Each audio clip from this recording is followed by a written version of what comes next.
debates, there have been arguments that for the most part have led to civil unrest, wars, division of nations, and the creation of new governments. Next slide. These issues that are prevalent in our public discourse today are splintering our communities, our nation, and our world. If you look at these issues very carefully, if you really dig down deep to see what the essence of these issues are, they all consider around the one word, freedom. My partner in crime, superintendent, I've seen him stop a meeting before and say, "What does freedom mean to you?" And a lot of these issues have to do with that common denominator. That common denominator impacts all of us, whether we want to talk about freedom from racial discrimination, or freedom of speech, or freedom of religion, all these things that we are very much familiar with in the tenet of our own America, United States Constitution. But that discussion and those dialogues have expanded to things like sexual orientation, gender identification, religion, how we treat other minorities within our own country. Those are the issues of freedom that are so very important. Almost daily, the headlines come forth, and we see these issues and discussions of freedom start to take place on a daily basis. What we don't do with these headlines, however, is have public discussions about them. We have the discussions of these headlines basically being led through the media. And they control the conversations, they can control the discussion.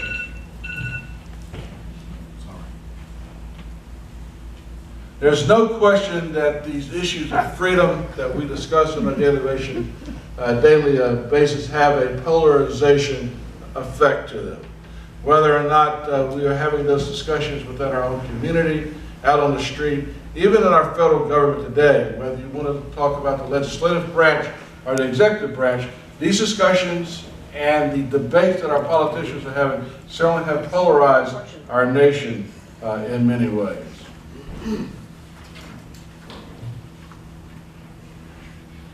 We all know the story of these three brave enslaved men who took a boat, came all the way across from where those aircraft carriers are today to seek freedom here.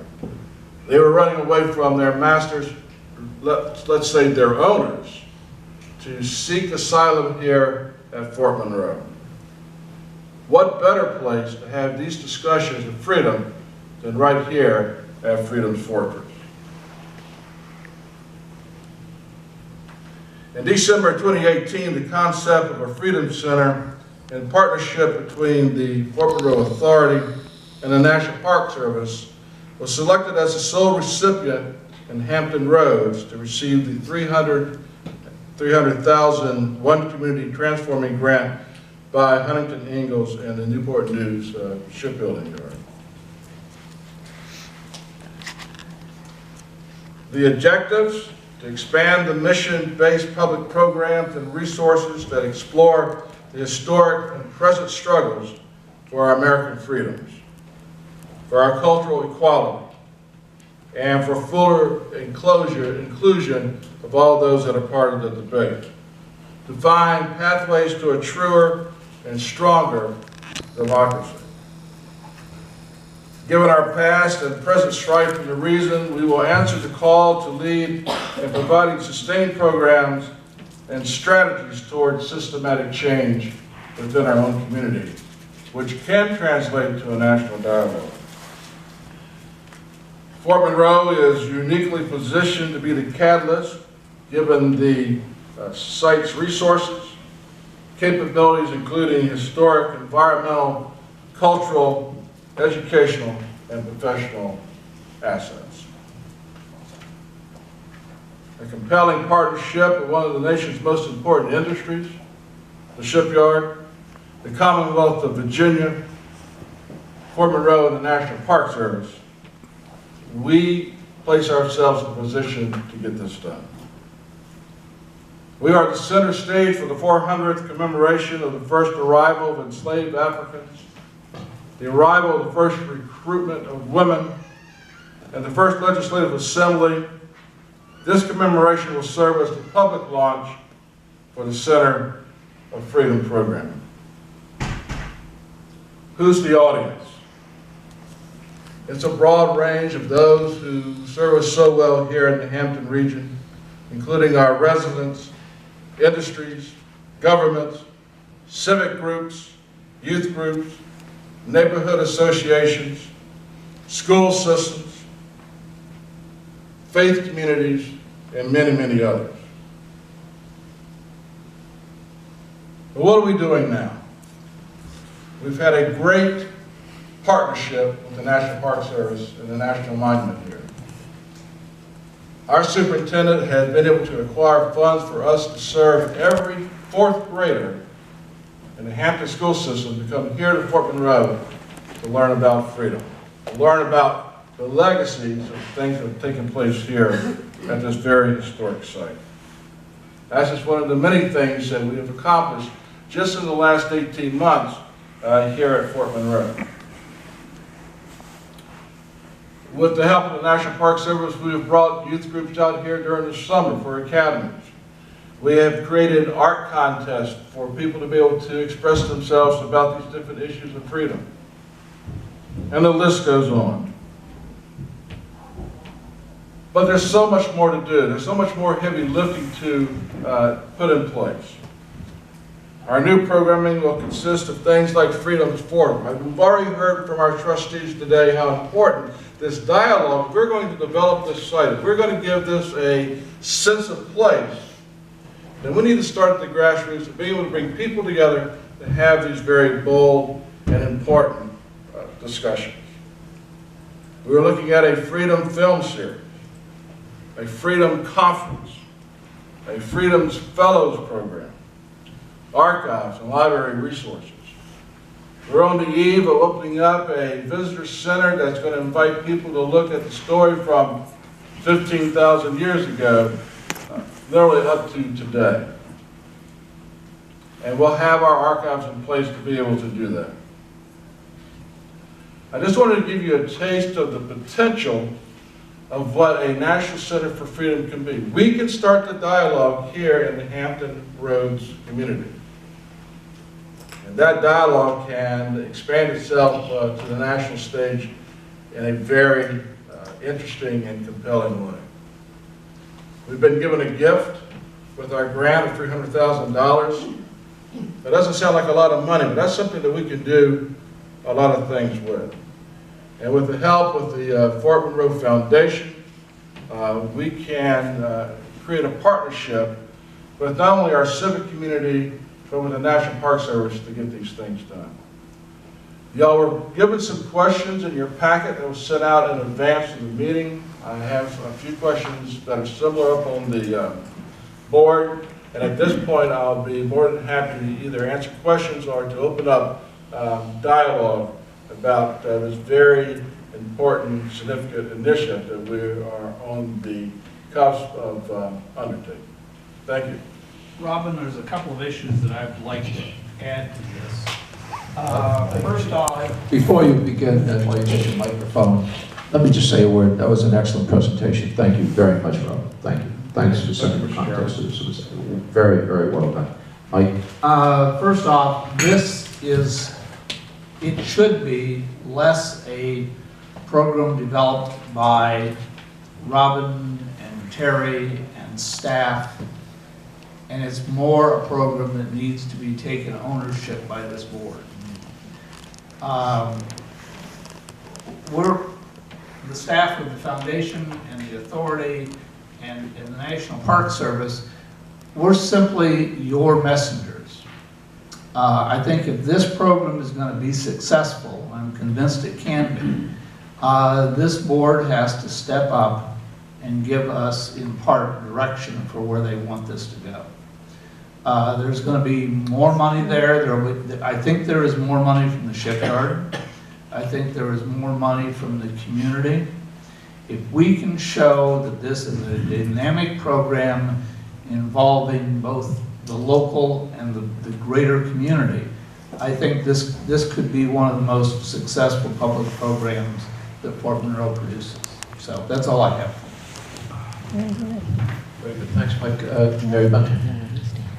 So first off, I want to commend the staff for the creative thinking, and I do think that the dialogue is absolutely needed in our entire country, and it's perfectly appropriate that it be centered and begun here at Fort Monroe.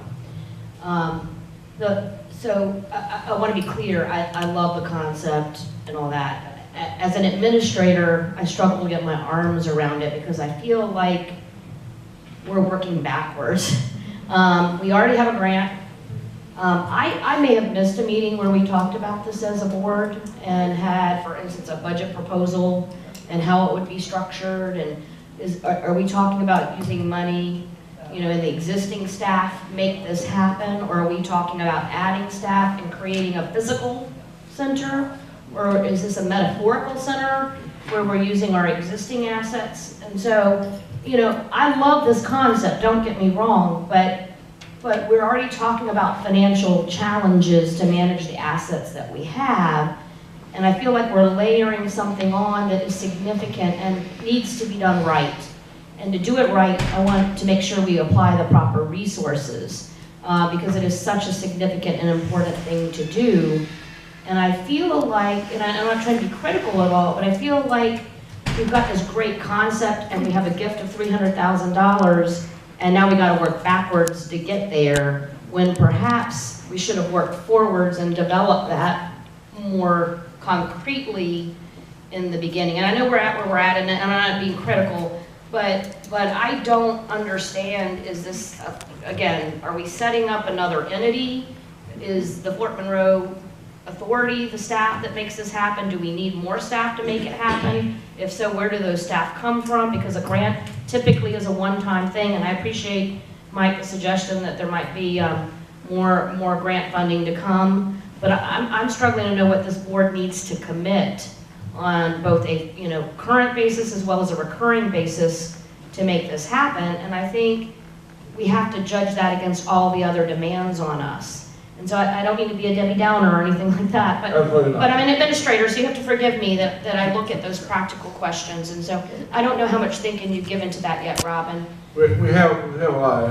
Mr. City Manager, Thank you. No, thank you very much, Mary. Some of us share the same concerns. Great concept, needs to be fleshed out. What does it really mean? Robin? It's given me a lot to unpack, so let me see if I can do it. If I leave something out, please bring it back to my attention. Like any good business, we have a startup fund of about $300,000 to get it up and running. And the proof's going to be in the pudding on whether or not that's going to be successful or not, and whether or not we can attract additional funding for it. So on the financial side, I agree with you 100%. We currently do not have the budgetary means within the FMA to be able to support that. But I think if the programs are successful, we can find that type of funding to sustain it and support it. The second thing you brought up, is this a building? Is it not a building? What's it going to be? Right now with $300,000, this is going to be very much an oriented program approach to the National Center for Freedom. Can it evolve into an academy? Can it evolve into bricks and mortar? Absolutely. But I think that's a little further down the road for us to be able to understand what different directions that the center can go into. I think the third thing when it comes to staffing, you're exactly right. I'll say two things. One, the current staff, both in the National Park Service and the Fort Monroe Authority, we are already doing these things. This is an expansion of the type of programming that we should be doing, and we are doing. But part of the $300,000 will have to be used to help us find a way to sustain an individual, and we have some people in mind that will help us implement at least the current program that we have promised to the shipyard within the $300,000 framework. So yes, we've looked at how we're going to source that out and how we're going to benefit from that. I also really firmly believe, because this is a community activity, is that volunteerism is going to play a very important role. I will be the first one to tell you that I think volunteerism is one of the most expensive investments that individual institutions can do. So that will have to be managed, and we'll have to find resources to be able to maintain a volunteer course. So I'm not naive in that regard. So yeah, I think all those are good questions. I think you've given us some thought. Do we have all the answers? Absolutely not. And did I address everything? I think you did. I mean, and I appreciate the fact that we're doing a lot of these activities, and that's why I was curious as to whether this is a way to brand and expand what we're already doing. And so therefore, existing resources can do a lot of that, except for I'm sensitive to the fact that we already put such great demands on our staff. So I don't want to burn people out. And you know, and you've answered a lot of that. I mean, I do think we're already doing a lot of this, and it's certainly worthy to expand it. That's always been our hope and aspiration. And so if the National Center for Freedom is merely a branding effort to try to bring together what we're doing in a larger, meaningful way, that feels, you know, better to me than this notion that we're going out and creating a physical space immediately and staffing it and having a standalone entity that we're going to have to financially support. So, I mean, that's helped me a lot to get more comfortable. Exactly right. Yeah, you know, I still have the how do we sustain it questions, but I realize you kind of got to do that hand in hand with the planning that you're describing. So, again, I'm very supportive of the concept. Please don't take anything I said otherwise. No, absolutely, and I agree with your questions. I thought they were really well. Absolutely the right questions. It seems if there's a National Center for Freedom, you at least put name a building, the National Center for Freedom, but then what do you put in it? What do you do in it, et cetera? All that has to be fleshed out. Mr. Mercer has been wanting to add a comment for some time, but we've got several people who want to. I'll be quick. The first time I visited Fort Monroe, I talked to Glenn and I said, you know, if the Wright brothers flew the first plane at Fort Monroe, this would be Kitty Hawk. You know? And I've been for city. I remember I worked at the Urban Land Institute 15 years ago and had to write an article about how to become self-sufficient. And you know, they've got Steven Spielberg there in the shadow of the Golden Gate Bridge. I mean, they've got some assets that we don't. Right. We've got some better assets. It's just different assets. Right. I mean, this is Freedom's Fortress. I mean, it permeates everything that we do here. It's why I would want to cut a check to Fort Monroe, not because it's going to be a master plan community or there's going to be, but because of the overall mission and it's been interspersed with everything we talked about today. When a sense of arrival when you get here, a sense of placemaking through this public art competition, how we address, how we discuss all of the history here, the role of Kate. We have the pieces, and I was so excited 1 or 2 years ago, Dr. Lee, to speak with you and ask you if you would serve on this board. I mean, we've got Hampton, we've got Norfolk State, we've got visiting fellows programs. We have graduate students that study at, we've got the African American Policy Institute started at Norfolk State. We've got every fourth grader coming through. We have the pieces. We've got the ring partners all around here. How do you think about connecting all these dots? And I would say you've got the theater coming up, Glenn, in your report. I mean, that's an opportunity to have not only showing movies, but having lectures and having traveling professors. And so in my view, it's a concept that ties together all of the great work that you're already doing. Are we sending a student from Hampton on a fellowship this summer to the library to recover General Butler's papers? Are we sending them up to Bowdoin, Maine, where I've heard that there's some of his original papers? I mean, it's a branding effort as much as it is anything. But you've got Fort Monroe has to be something. If you're gonna, the shipyard's not going to cut a $300,000 check just to help us fix the utility system. But they're going to cut us a check to have those fixed utility system if it's part of a branding effort that ties all this together. Phoebus is the hand in glove part of that history here and how they're affected by what was wrecked. I mean, it all comes together. So I think that it's one of those nice problems to have that we got $300,000 to look at this, and I agree. It's not one building. That's not what this is. It's the entire space. Right.